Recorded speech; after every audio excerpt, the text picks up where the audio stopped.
Por que será, hein? Coisas do Meet. Se for o caso, a gente muda pro Zoom, cara. Mas não dá para ficar sem todo mundo na sala, não. Ah, tá. Então tá legal. Mas ele consegue... Ah, já falou. Beleza. Tá, olha só, gente. Então, assim, eu vou colocar lá a atividade, tá? Não vai ser nada, não vai ser bicho de 7 cabeças, não. Vai ser bem simples. E aí a gente já começar a pontuar. Bacana? Então tá, eu vou abrir aqui a minha tela para vocês e a gente inicia. Tá? Não, mas espera aí, deixa eu mostrar primeiro para vocês a gambiarra que eu fiz aqui para poder ficar um pouco mais claro para mim, para a gente poder ficar melhor aqui onde eu estou. A gente vai... Eu nem mostro a minha também aqui. Hein, Olha só. Vira aí. Sim. Ah, ficou massa. Uhum. Claro, pô, tô dando aula de gestão da qualidade, você tem que fazer pelo menos um meia boca legal, cara, senão tá horrível. Brabíssimo mesmo, viu, Carol? Já pode patentear. Gambiarra instrumento dos brasileiros. Isso aí, sem ela a gente não consegue viver, não. Então, assim, eu fiz porque aqui no quarto, aqui, a janela fica aqui do meu lado e ela tava tirando o meu brilho, sabe? Então, eu resolvi mudar um pouco aqui o foco. Mas legal, vamos lá, gente. A gente vai começar aqui agora, todo mundo vendo minha tela aí, legal? Sem problema, não? Sim. Tá joia, então. Sim. Então, a gente vai começar aqui nessa segunda parte, e aqui ele vai falar para a gente que a capacidade, localização e cadeia de suprimentos, projeto e organização do trabalho dos recursos físicos, é o que a gente vai ver aqui nessa segunda parte desse documento, tá? A gente vai finalizar ele daqui mais algum tempo, a gente não vai acelerar muito nesse processo, a gente vai trabalhar com bastante tranquilidade, e depois a segunda parte do nosso material, a gente vai entrar com um pouquinho mais rápido, um pouquinho mais de sola nele, para ele poder dar uma acelerada, que é a parte da questão da gestão da qualidade também, tá? E também a gente vai continuar dando uma pincelada na questão da produção. Olha só, ele vai falar para a gente aqui que fatores que vão influenciar na decisão sobre onde e quando produzir é a configuração da rede de suprimento e suas interrelações. Aqui a gente já começa com um questionamento legal, né? Ele vai falar para mim, olha só, para mim começar uma produção, eu preciso ter uma interrelação com algumas redes de suprimentos. Vocês estão entendendo mais ou menos o que ele está querendo falar para a gente aqui? Ele está querendo falar para mim aqui, em outras palavras, que eu não posso começar um projeto ou a produção de alguma coisa se eu não tenho uma facilidade de matéria-prima e de distribuição desse meu produto, tá? Se eu tenho uma certa dificuldade em fazer o transporte do meu produto. Vou dar um exemplo para vocês. Vocês acham que existe um município no Brasil chamado Benjamin Constant? Benjamin Constant fica no Amazonas. Alguém já ouviu falar? Não? Não. Ele fica num chamado Vale do Javari. Eu tive a oportunidade de conhecer. Você vai até a cidade mais próxima dele, que fica a 4 horas de barco, tá? E você chega nessa cidade de avião pequeno, teco-teco, daqueles, daquele passamedo, sabe qual? Ele fica assim, o tempo inteiro, você não sabe se você está com frio na barriga, se você tiver comido alguma coisa, é bem provável que você suje o avião antes de chegar no local do seu objetivo. Mas lá, por exemplo, é um local onde a produção deles lá é basicamente extração de peixe. Por quê? Porque eles são cercados por rios por todos os lados, né? Nem aeroporto tem lá. Lá tem um heliporto que foi construído agora há pouco tempo. Mas a produção deles de peixe é grande. Mas só isso que eles conseguem produzir por conta de não ter uma inter-relação com as suas redes de distribuição, né? Aí entra o que o Matheus colocou acertadamente, a questão da logística do transporte, né? Tá certo? É importante pensar, Matheus, que a logística não se trata somente do deslocamento de mercadorias, tá? É bom deixar isso em mente para a gente não confundir. Mas aí, assim, sim, também é questão de estoque. Isso, o cara sabe tudo da coisa. Então, aí, assim, é importante a gente ter isso sempre em mente. O que eu pretendo montar, o que eu pretendo fazer. Eu consigo distribuir aqui no meu local de trabalho, onde eu estou residindo? Se eu consigo produzir, exatamente, o cara vai longe, né? Então, assim, se eu consigo produzir aqui, eu consigo distribuir? E se eu não consigo distribuir, mas eu consigo produzir, o que eu vou fazer com a minha produção? Perder. Né? Provavelmente. Porque aí eu vou ter que ter, porque eu não vou poder, por exemplo, ter um produto de baixa duração. Vou dar um exemplo muito prático. Por algum motivo, a ermo, tá? Fora das nossas possíveis técnicas e pensamentos aí, a Rebeca mude para uma cidade chamada Lizarda, certo? E lá em Lizarda, a Rebeca começa a produzir as suas delícias fit, né? Deliciosamente produzindo, e a coisa tá assim, de vento em popa, a produção. Porém, a cidade tem 3.500 habitantes, dos quais nenhum deles está muito afeiçoado com a cultura fit. A gente implica dizer aí que o processo de venda dela local vai ter uma certa dificuldade, correto? E nós teremos uma outra dificuldade maior ainda, que é ela escoar essa produção dela. Por quê? Porque o produto dela tem uma data de validade pequena. Concordam comigo? Uma baixa data de validade, se não me engano, aí no máximo 90 dias, determinados produtos. Outros é até menos tempo, né? E como é que ela vai distribuir de Lizarda para algum lugar do Brasil ou que seja aqui do Tocantins, dentro desse prazo, para entregar o produto que ainda tenha um prazo para que se possa vender tranquilamente? Perceberam a dificuldade? Então, assim, é muito importante ter isso em mente. Vamos voltar para o nosso assunto. E aí, depois que eu vi essa inter-relação aqui, ó, tá de acordo? Tá. Aí eu vou perceber que é o seguinte, para me definir minha capacidade de produção, ou seja, definir a capacidade de produção, significa decidir quanto se deve produzir, tá? Definir a localização, definida da localização mais adequada, que vai permitir o alcance dos seus melhores resultados. É tudo que a gente já falou até agora, né?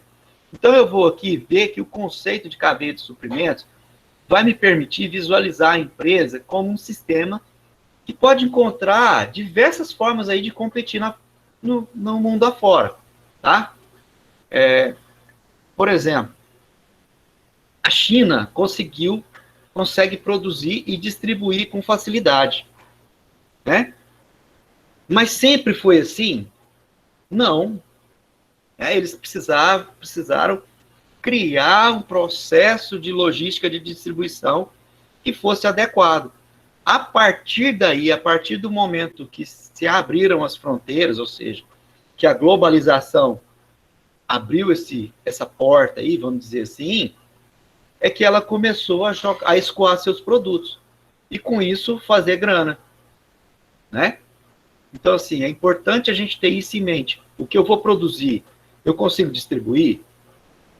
E para me produzir, eu consigo ter uma matéria-prima suficiente? Tá? É muito importante ter isso em mente. Fechei tudo ao invés de abrir só isso. Mas beleza.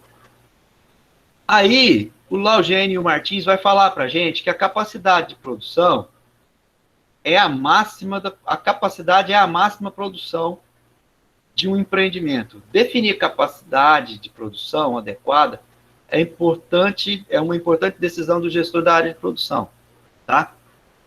Qual será a capacidade de produção adequada para cada empresa, então? Como é que eu vou saber o momento certo para mim aumentar ou reduzir a minha capacidade de produção? Vocês conseguem pensar sobre isso?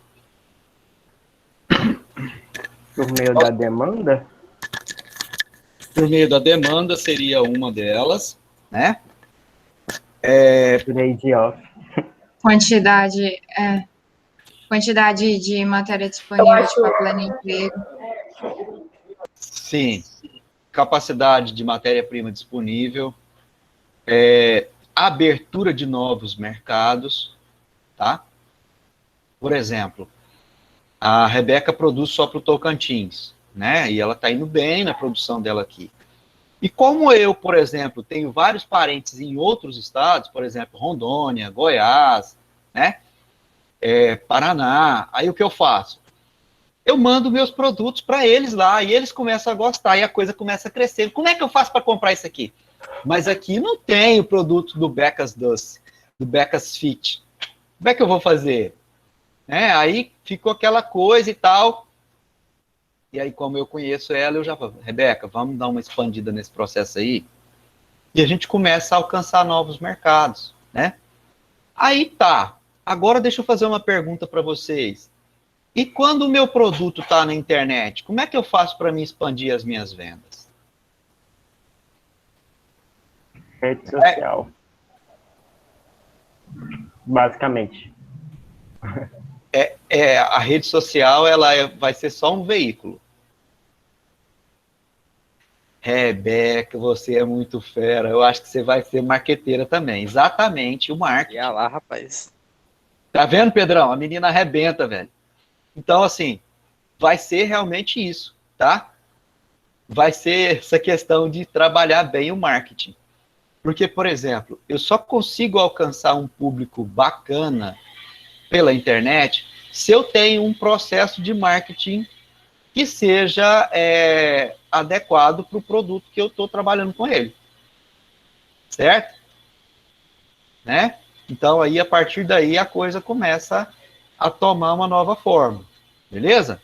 Então, vamos lá. Continuando aqui. Só um pouquinho, só um pouquinho.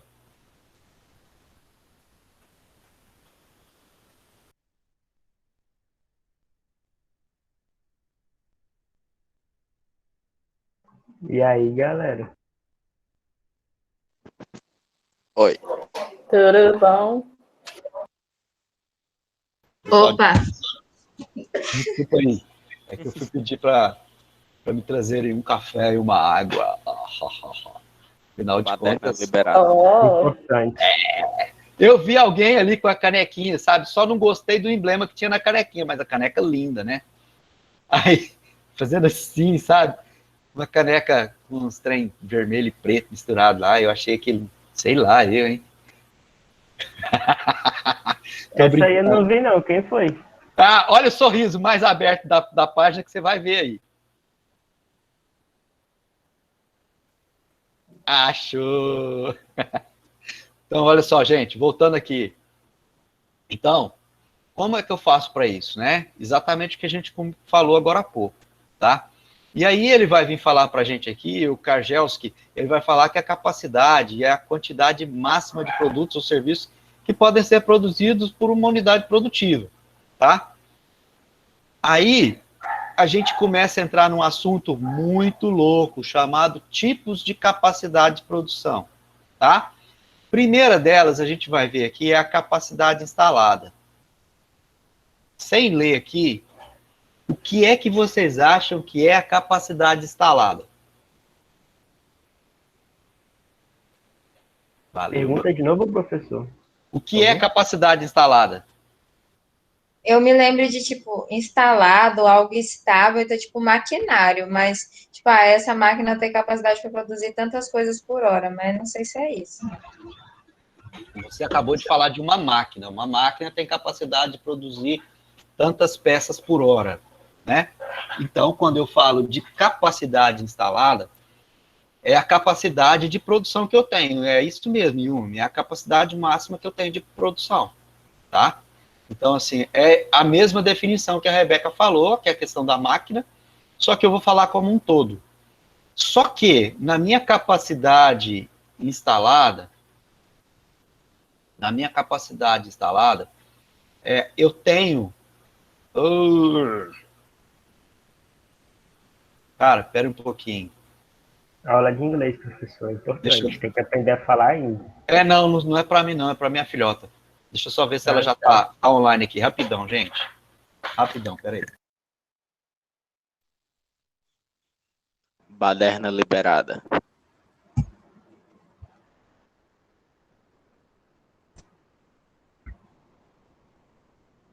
Alguém já fez a atividade do projeto de matemática aí? O Kahoot? Eu só vi Não, a só outra. o Forms. Eu comecei, Sim. só que aí, quando começou a aula, eu Então, parei. umas coisas meio confusas lá e eu Parei na fiz última lá. do Forms. Eu tenho que ver a primeira aula porque eu não vi. Porque eu fiquei muito confuso. Falei, ué, o que é isso? Todos nós ficamos, Pedro. O YouTube salva. Que é isso, Vitor? Não, o Ítalo aparece com umas coisas Desde nada quando a o ver. número tem vírgula, gente? O que é isso? É o quê? É o quê? Fala aí. Eu não vou falar nada, não.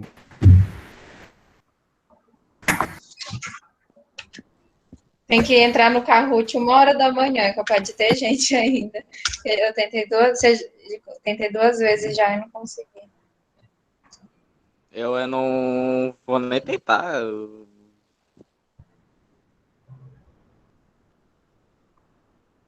Vale nota, não, né? Vale? Vale, meio ponto. Putz. Essas atividades dela, a que ela passou é do Google Forms, e essa vale meio ponto, e aquela, acho que a outra que era para entregar ontem, valia 1 ponto, né? Entregar ontem. Ah, sim. Sei não. Essa eu fiz. A do Kahoot é um ponto extra para toda a turma, se 10 pessoas tiverem, né? É Ah, meio é ponto, extra. Meio ponto, quer dizer. Meio ponto não, extra meio. pra toda a turma. Se 10 Faz aí, responderem. galera. Faz aí. Isso aí. Gente, cadê os de exatas nessas horas? Eu já respondi lá, só que Eu ainda não eu fui, acho não, que mas ficou vou 2 fazer. nomes meus, porque eu fui colocar e tava, sei lá, já tava meu nome lá, ela disse que tinha apagado na Não só tá um, a Daiane mandou lá no grupo de matemática. Só 6 pessoas responderam. Ela mandou um print lá. Ah, eu vou responder lá depois. É que eu não consegui por causa do tanto de gente. Mano, de exatas aqui na turma só tem o Guilherme, né? Exatas mesmo assim. Meu Deus. Faz safado. Tem a Clara A também, Yumi que gosta de também. exatas da vida.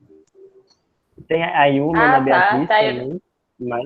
Aham, Matheus, com certeza. Zezinho, a Clara tu é, de Zezinho? exatas. O Luiz Fernando ama exatas. Maria Clara é de humanas. Eu sei Matheus lá do falou que isso eu pra me sou. atentar. Eu tô existindo só, eu não sei não. Tá certo. Estado vegetativo. Certinho, Como Zezinho. assim, meu brother? Como é que você não sabe do que você é? Se você não sabe o que você é, nós vamos indicar alguma coisa pra você ser, ué. Então vai, indica aí pra nós. Livros de autoajuda. Muito bom. Coaching. Ó, vamos fazer um trabalho de coach aí. Vou começar daqui até o final do semestre. Eu garanto que você já sabe o que você quer ser da vida. Beleza? Ó, Urra, eu tô precisando desse aí também, professor. Ué, vamos Quero trabalhar seu então. serviço. Vamos E trabalhar que junto. você Nos ajude, pelo não amor faz de nem Deus. sentido, minha filha, tá doida. Então vamos trabalhar junto, que nessa disciplina a gente consegue saber disso. Vocês acham que não? Vamos ver lá. Muito bem, Yumi. Vamos dar uma consulta gratuita para vocês. Tô brincando, gente. Vamos lá, então. Quando eu falo que a capacidade instalada, ele vai falar para mim que é a capacidade máxima de produção que a empresa pode atingir com a plena utilização das suas instalações e equipamentos. Só que aqui faltou uma coisinha aqui, ó, na frente. Tá? Ele falou capacidade plena de utilizar instalação e equipamento. Se eu não tiver mão de obra, correto? Então é importante pensar nisso. E mão de obra. Fala, Matheus. Professor, eu fiquei com uma dúvida. No caso, por exemplo, as instalações. Para ser uma instalação, ela tem que ser fixa ou a gente tem alguma instalação que é móvel? Tem instalação móvel. Porque né? quando eu falo em capacidade instalada, gente, olha só, é uma coisa que já comecem desde já, isso aqui já começa a aula para você descobrir o que você é, tá? Então, assim, olha só, o que você pode ser. Quando eu falo de capacidade instalada, primeira coisa que a gente vem na mente e a primeira coisa que os teóricos colocam para a gente é uma caixinha fechada. Vocês perceberam? Vamos dar uma olhada aqui nessa definição? Ele falou para mim aqui, ó, que capacidade instalada é a capacidade máxima de produção que a empresa pode atingir em plena utilização das suas instalações e equipamentos. Você viu que ele fechou? Só que é o seguinte, eu tenho capacidade instalada, por exemplo, em hospital? Pensem comigo. Tem. Claro, Aqueles negócios de tem. raio-x e tal. claro, exatamente. E aí eu vou dar um exemplo que está muito na moda. Os hospitais de campanha aí da pandemia. Percebeu, Matheus, que ele é uma instalação móvel e que produz o quê? Saúde? É verdade. Entendeu? E aí, N coisas eu posso falar sobre isso. Sabe? Aí eu vou falar, por exemplo, uma barraquinha de feira de pastel, ela é uma capacidade instalada? Ela é uma capacidade instalada. E ela é móvel, né? Porque fechou a feira aqui, eu vou juntar minhas coisas e vou embora. Percebeu? Então, assim, capacidade instalada, ela vai sair desse patamar que eu tenho, um patamarzinho simples e meia boca, de que as coisas, elas são só quando eu tenho um produto físico, que é uma capacidade, eu vou sair desse padrão, tá? E vou entrar em quê? Vou entrar num patamar muito maior que isso. Quer ver uma coisa? Eu tenho capacidade instalada para produzir material didático? Ou seja, para escrever alguma coisa? Acho que sim. Matheus acha que sim. Rebeca, o que você acha? O senhor ou, tipo, a coisa? Não. A empresa? Não, eu estou falando enquanto mentor intelectual. O conhecimento é uma capacidade instalada? É uma capacidade instalada. O conhecimento é uma capacidade instalada. Como toda capacidade instalada, ela pode ser ampliada. Concordam comigo? E, por exemplo, hoje eu tenho uma fábrica que produz... A Rebeca hoje ela tem uma fábrica dentro da casa dela que produz 150 bolos por dia. Tá? Amanhã ela descobriu que esses 150 bolos por dia não é nada. Ela vai precisar produzir 15 mil bolos por dia. Aí, com isso, ela vai fazer o quê? Ela vai comprar um outro espaço ou vai alugar e vai conseguir produzir isso. Perceberam? Então, assim, a capacidade instalada, ela pode ser hoje desse tamanho e amanhã ela ser, vocês não estão conseguindo ver, mas desse tamanho. Entendeu? Então, assim, eu posso ampliar minha capacidade. A Rebeca tem quantos empregos? Empreendimentos no universo cinematográfico. Cara, essa menina ela é multi-super hiper.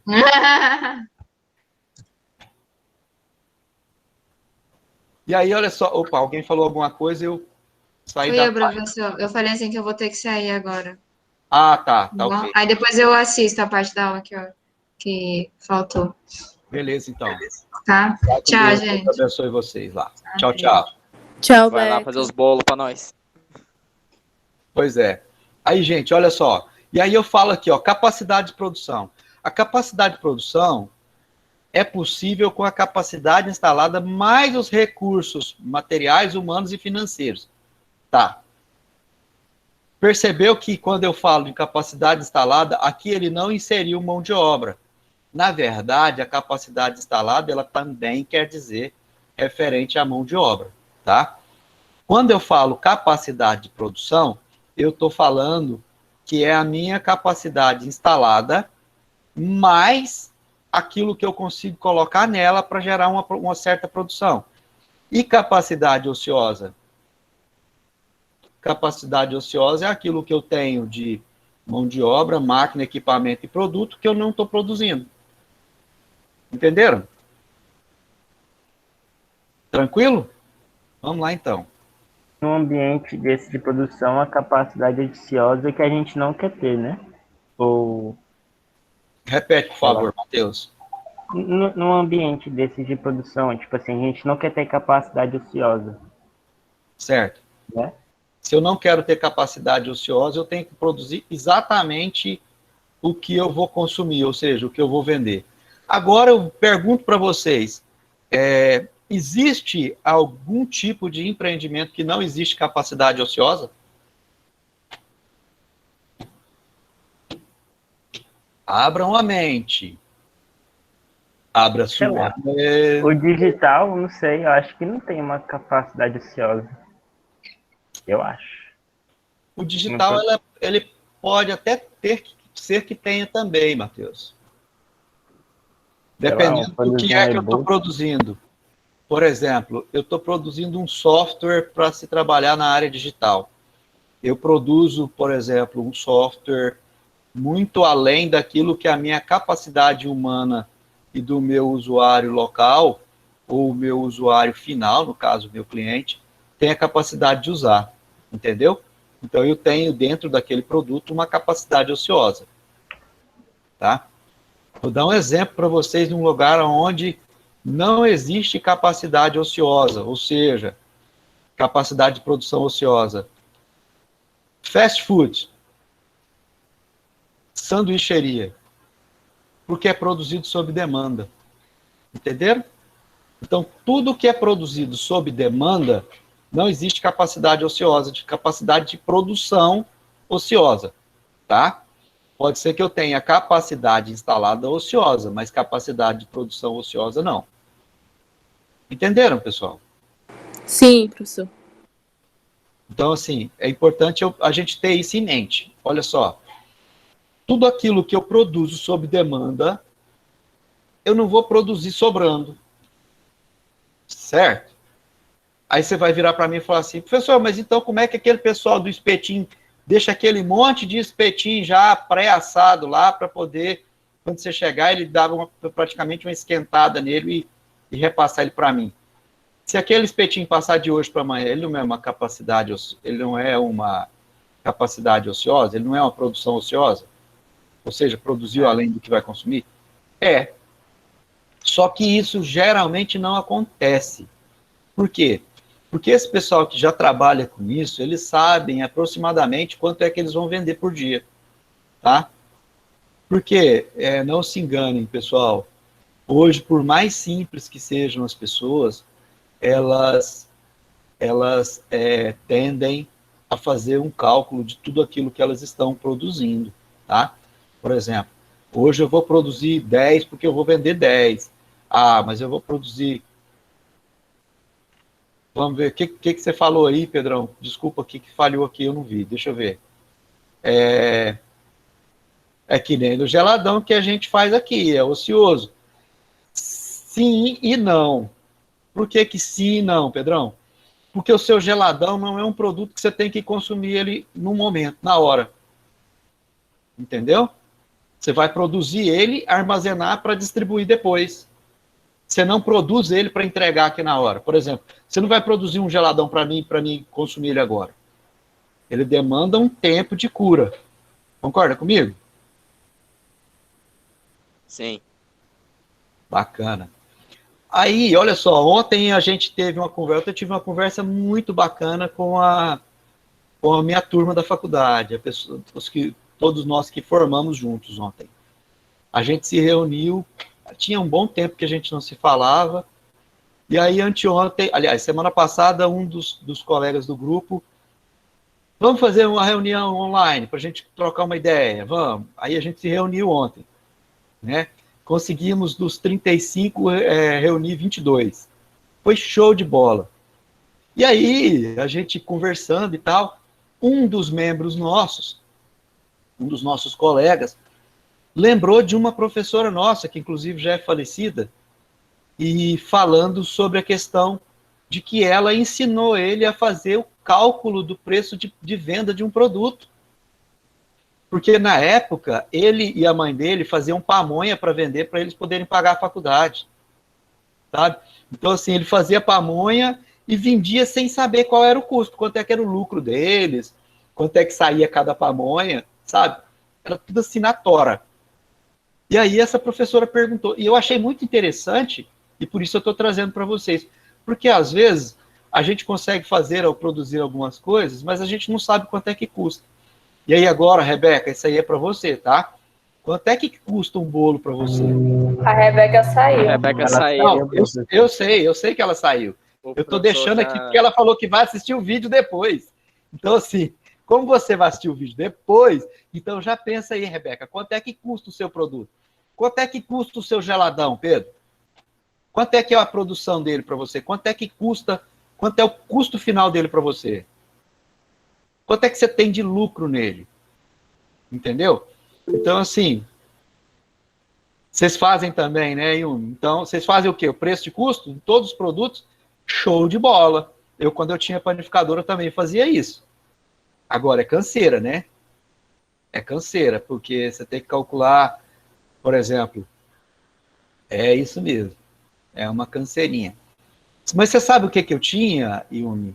Eu tinha já vou usar uma quantidade padrão, por exemplo, eu já sabia quanto custava o meu quilowatt de energia, eu sabia quanto de energia eu gastava para produzir determinado número de pães, então eu sabia que eu tinha que diluir aquele valor daquela energia gastada pelo número de pão produzidos, pelo número de farinha, e aí colocava todo o custo, mais a mão de obra do meu padeiro, até chegar naquilo que eu precisava, né? Então, assim, é bem complexo essa questão de você calcular o custo.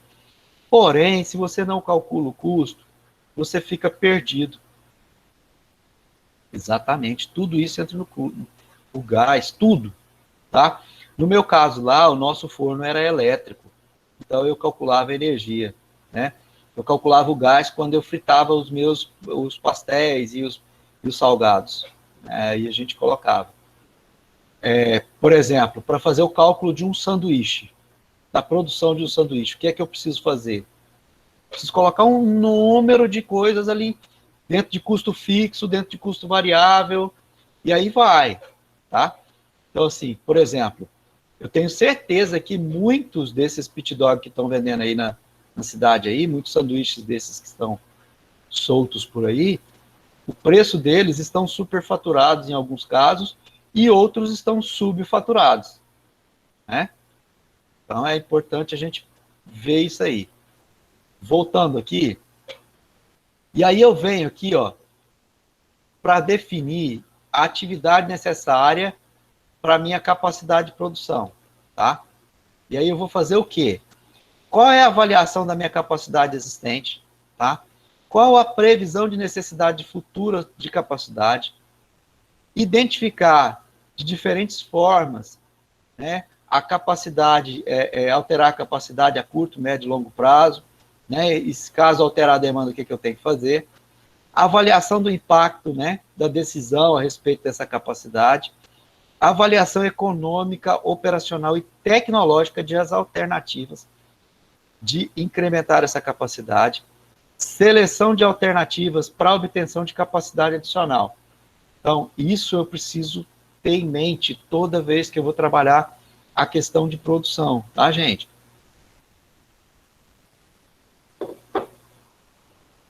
E aí, dando andamento aqui, eu vou entrar aqui na questão de medindo a minha capacidade de produção. Preste atenção nisso aqui. Eu vou até voltar aqui para não tirar de vocês aqui o gostinho do que a gente vai fazer depois. Ó, para essa medida é necessário a gente introduzir uma dimensão de tempo e fluxo por período. Olha que doido isso aqui. Ó a canequinha feia, ó a canequinha feia. Então, presta atenção. Para mim poder medir a minha capacidade, eu preciso saber o quê? Vamos ler novamente, o que eu preciso saber? Ó, eu preciso saber qual vai ser a minha dimensão de tempo por período, tá? Por quê? Ah, se eu produzo uma peça a cada 24 horas, para que eu possa produzir 2 peças, teoricamente eu vou precisar de 48 horas, correto? Só que, o que é que eu tenho que fazer para mim aumentar a minha produção? Como é que eu vou medir isso de uma forma que seja satisfatória? Tá? Então, isso eu tenho que estar assim, tem que estar com isso muito claro, muito tranquilo na minha mente, beleza? E aí ele vai falar para mim que existem 2 formas de medir essa capacidade, né? Por meio da produção e dos insumos. Ó, por meio da produção, normalmente é utilizado por empresas que têm grande quantidade de produção ou um número pequeno de produtos. Seria uma medida no número de saídas, por exemplo, lavagem de carros.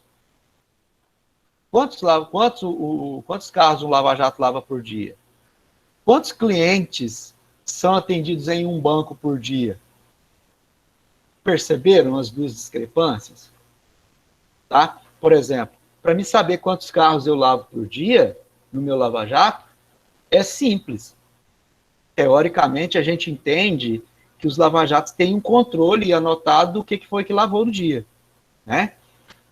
Por exemplo, eu tenho um amigo que tem um lava-jato aqui em Palmas, que ele anota a placa do carro, em alguns casos, quando ele vê, por exemplo, pequenas avarias, ele fotografa antes de lavar o carro, tá? Para depois, às vezes, lavou, o cara só vai ver depois que lavou, fala, ô, peraí, mas você amassou. Ele, não, aqui, ó, aqui a foto. Chegou aqui desse jeito. Tá? Então, assim, isso é o quê? É um controle que ele faz para garantir a segurança dele. Né? É um cara precavido, Matheus, é isso que a gente tem que ser, né? Porque tem muita gente espertalhona nesse nosso país, nesse nosso mercado aí também, né? Que vai falar que está com determinado problema, ou determinado produto, e vai querer um novo no lugar, que não está certo, né? Então é importante a gente ter isso em mente, ter essa segurança, né?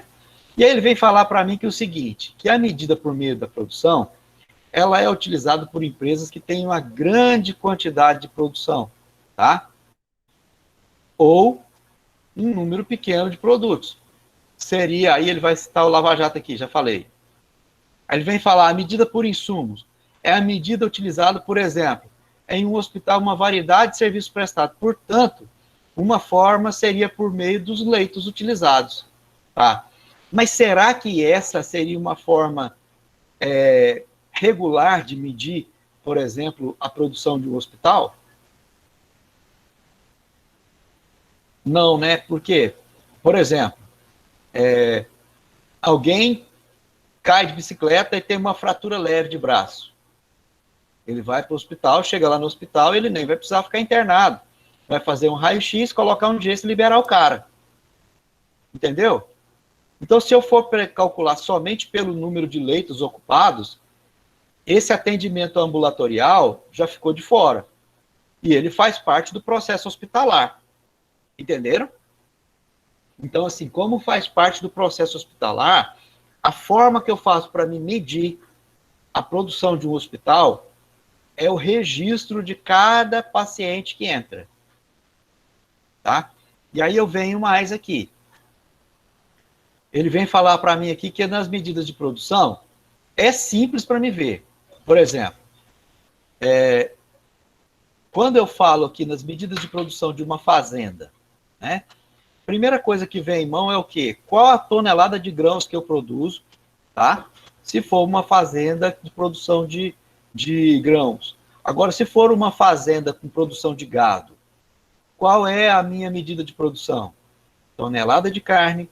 Qual é a minha produção? Quantidade de litros de leite produzidos. Quilos de leite, na verdade. Certo? Na siderúrgica, tonelada de aço por mês. Refinaria de petróleo, litros de gasolina ou de outros combustíveis por dia. Montadora de automóvel, o número de carros por mês. E aí eu venho, medidas de insumo, número de assentos de voo, tá? Ou seja, número de assentos utilizados, tá? No supermercado, quantas foram as entregas do dia? No teatro, número de assentos que foram ocupados por espetáculo. Vocês conseguiram? Rapidão. Pois não. Eu ia falar, eu acho que não consegui entender essa diferença entre a medida de negócio de insumo e de produção. Ótimo, vamos voltar então. Na medida de produção, eu vou falar sobre o quê? Sobre aquilo que eu produzi, tá?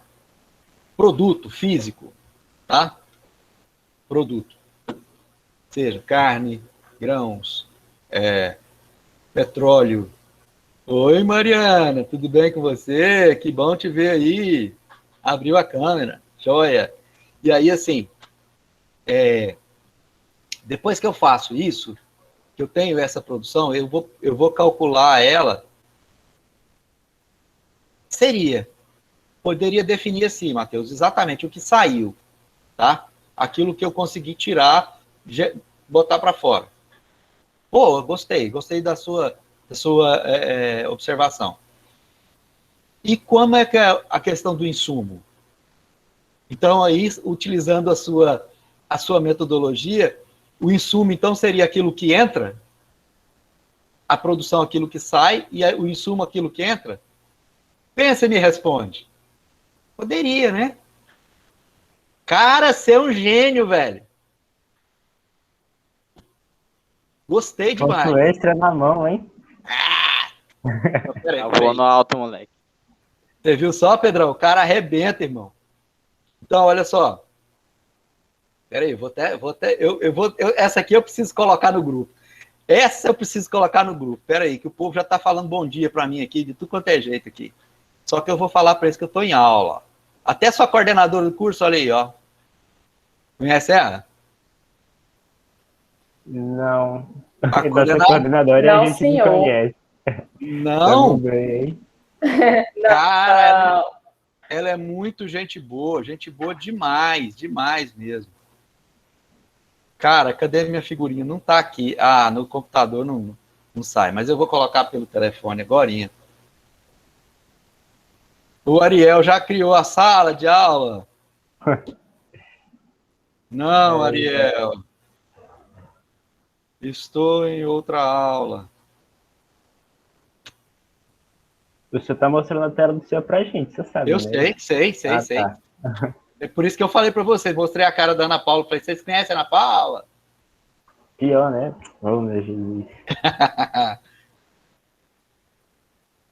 É o Ariel do Meca 1, cara. Conhece ele?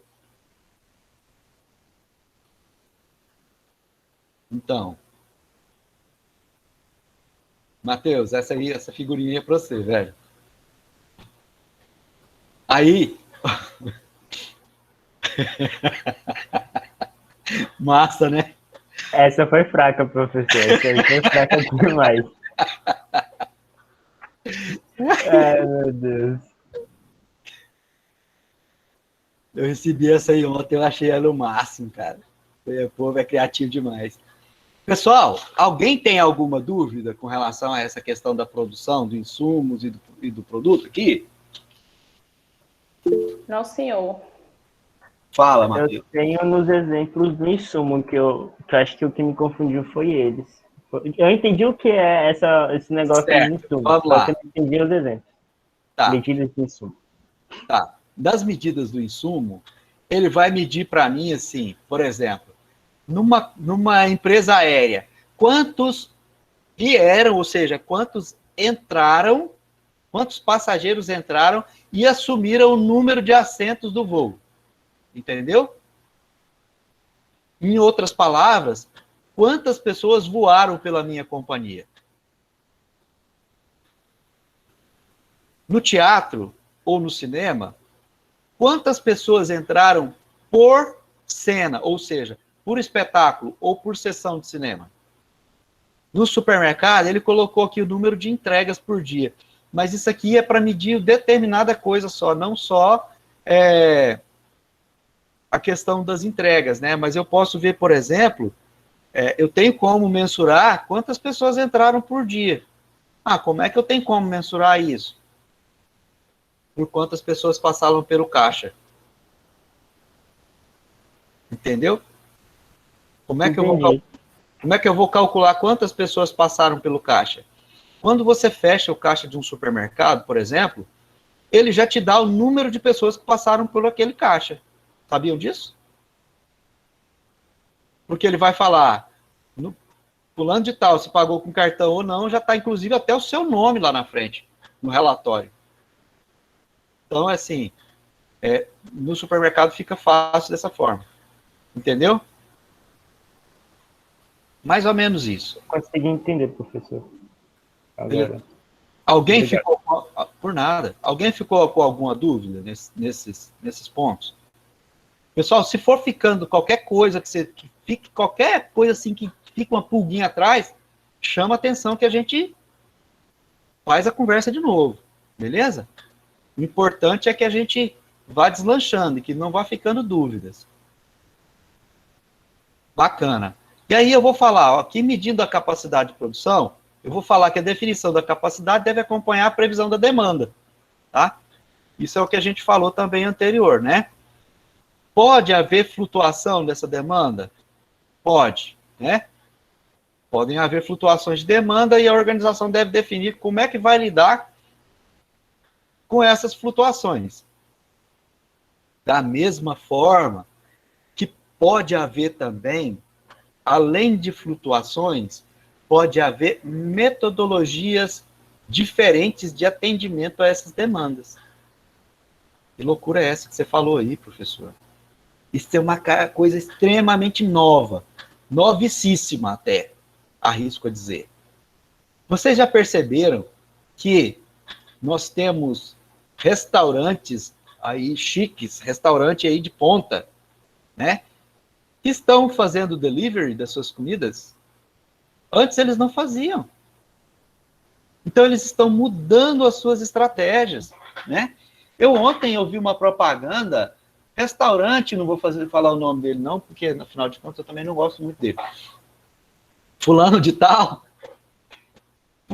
mas a comida é boa, só é muito caro. Fazer propaganda de graça não rola não, né, professor? Não. E se fosse barato eu ainda fazia, sabe? Mas é caro.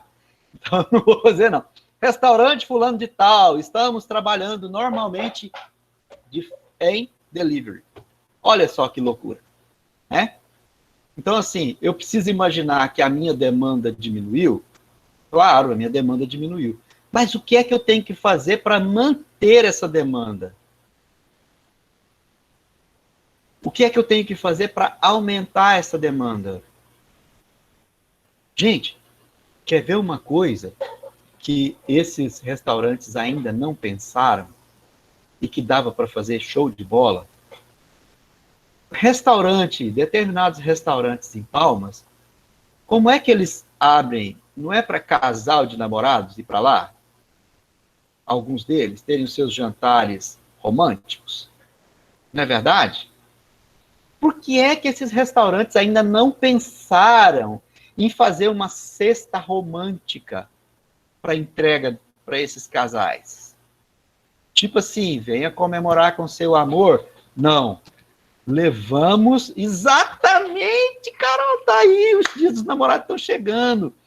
Então, olha só, organizamos sua casa para você receber o seu amor. Pô, vai na casa do cara, organiza tudo lá, entendeu? Não vai aglomerar. Faz uma coisa diferente. Olha aí, vamos montar.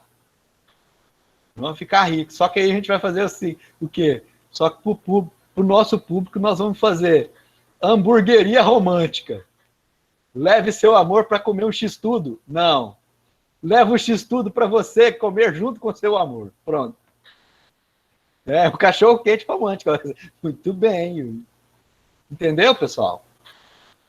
Então, assim, aí, voltando aqui, eu vou ver que essas flutuações de demanda, quando ele colocou aqui, eram relativas especificamente aos períodos sazonais do ano. Por exemplo, acabaram de lembrar aqui que o Dia dos Namorados está próximo. né? Dia das Mães está chegando. Sim ou não? Então, o que acontece com isso? São datas importantes e sazonais, onde o comércio vende mais, né? Por exemplo, o aniversário do professor também está chegando. É uma data que aumenta também o consumo de presentes das lojas. Eles vendem mais nesse período. Entendeu? Então, assim, só que ainda demora, tá, gente? Percebeu, né, Yumi? Então tá bom. Aí, olha só. A organização poderá ignorar essa flutuação, né? Isso no caso de algumas empresas que têm a sua política de capacidade constante.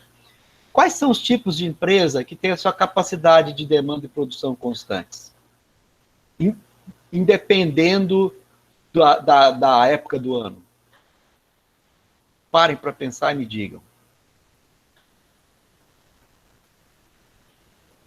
Sim, os mercados seriam porque eles, na verdade, eles até passam por um pequeno aumento aí nessa questão.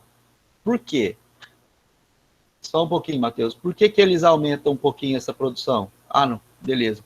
Pelo fato de que, por exemplo, agora na época da Páscoa, eles fazem abrem lá uma seção de gôndolas só para ovos de Páscoa, né? Isso nada mais é do que o quê? Mudou o seu perfil. Aí você colocou farmácia. Realmente, a farmácia, ela mantém aquele produto. Certo? Bacana. Concessionária de carro vende mais em determinada época do ano. Correto? Isso é sabido que final de ano tem um aumento nas vendas de veículos. Certo? Mas, se bem que cada ovo de Páscoa dá para comprar uma bicicleta no valor do ovo. Uma bicicleta ou duas, né? Dependendo do ovo, dá para comprar até um carro, né? Aí, então, olha só. Se você começar a pensar... pode falar, Matheus? Pode terminar o raciocínio, professor. Eu voltei para falar depois, se eu terminar aí. Nossa, café sem açúcar e frio é horrível. Mas olha só. Aí você percebe, a concessionária, ela aumenta a produção dela de vendas no final do ano. Mas a montadora, ela não aumenta a sua produção. Ela mantém perene, ou seja, ela mantém do começo ao final do ano a mesma produção.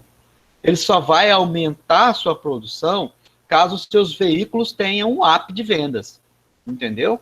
Caso haja necessidade. Por exemplo, deu uma febre aí que todo mundo agora vai ter HB20. Então, todo mundo passa a comprar HB20, HB20, HB20, HB20. Daqui a pouco, o que acontece? A fábrica precisa aumentar a sua produção. E como é que ela sabe que ela precisa aumentar a sua produção em determinado veículo? As medidas de produção.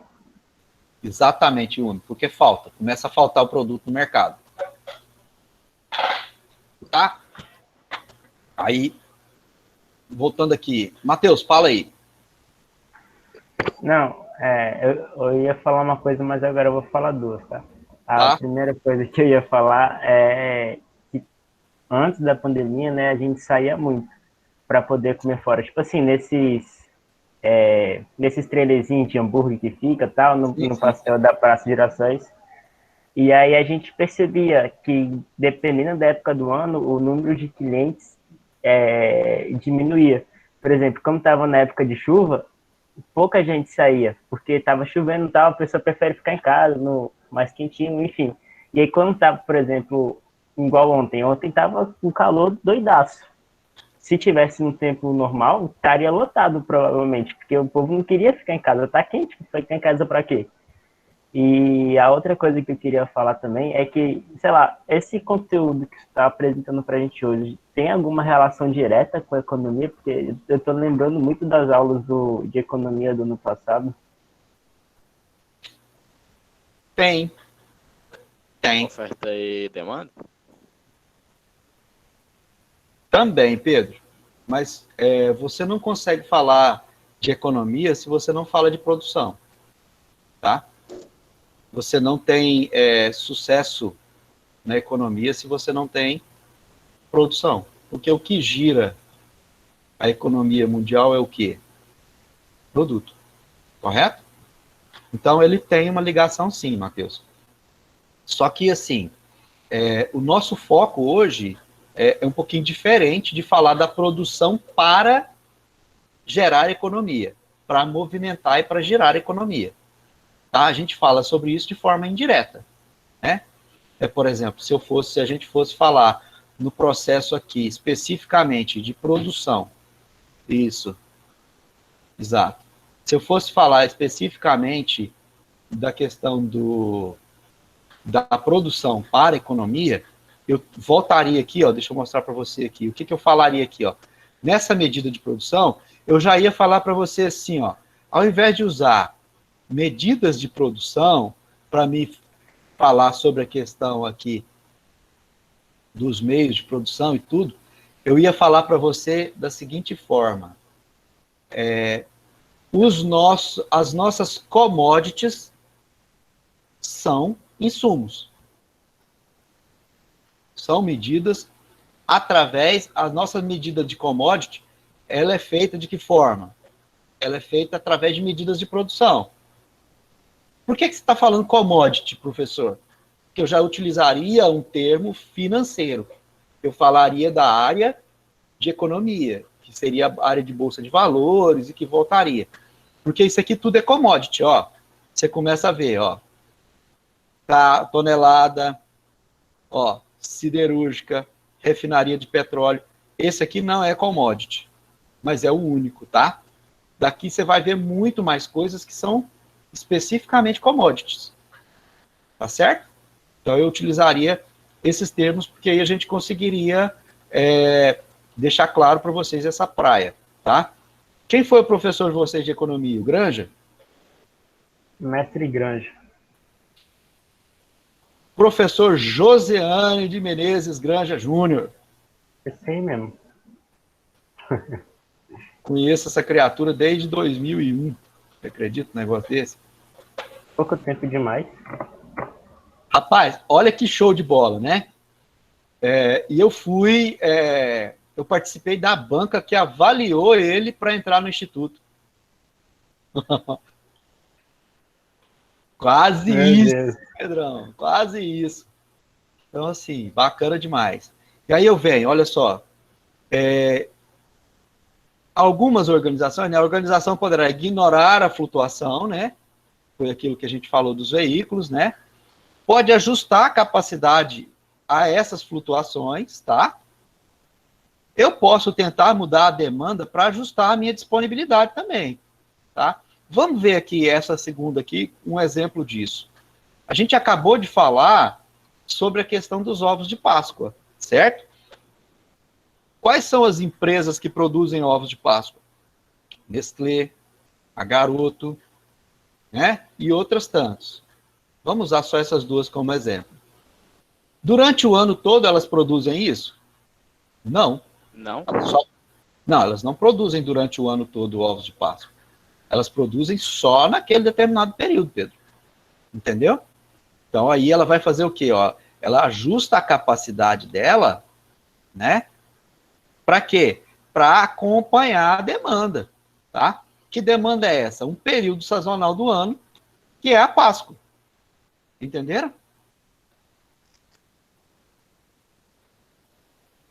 Beleza? Ficou claro? Vocês conseguem me dar um outro exemplo? Flores no Dia dos Namorados. Matheus, as flores, elas geralmente são produzidas já e são distribuídas já normalmente. A floricultura geralmente tem a flor. Sim. Por exemplo, toda época do ano que você chegar na floricultura, você vai conseguir flor. Talvez eles vendam, talvez não, eles vendam mais nessa época do ano, né? Isso mesmo, Yumi. Panetone, né? Panetone é exatamente onde eu queria chegar, tá? É um outro produto. Essa garota, ela bate asa, velho. É uma outra questão. Aliás, vocês, essa turma inteira, cara, vocês são muito fera. E aí, o que que acontece? Essa época do ano, geralmente, produz mesmo panetone. E deixa de ser modesta, garoto. Para com isso. Deixa de modéstia. Vamos lá, então. E o que é tentar mudar a minha demanda para ajustar ela à minha disponibilidade? Ou seja, eu vou trabalhar uma gestão de demanda. Vocês já pararam para pensar? Será que usa do marketing? Do marketing para fazer isso? Matheus, eu posso usar o marketing como ferramenta para me gerar essa minha demanda.